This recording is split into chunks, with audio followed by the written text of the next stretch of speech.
Did you know you can use your scan and cut machine as a regular scanner? It's very easy.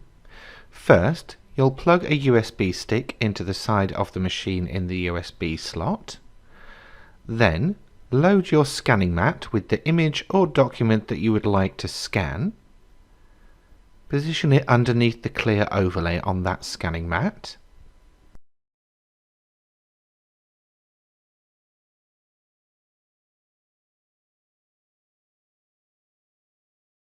Now, load your mat into the machine underneath the rollers.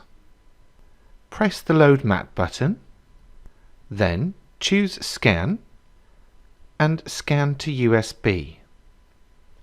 We have various options in this section, and we can scan a specific area or size document.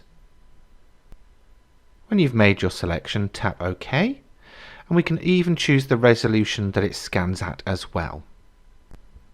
Tap OK until your green Start Stop button is lit, and then press it.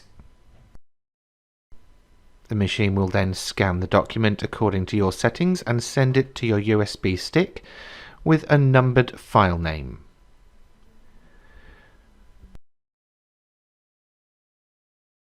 When you view this on your computer, the image will have been saved in a folder. You can obviously load it up in your image browser or indeed your graphics editing software and do whatever you fancy with it.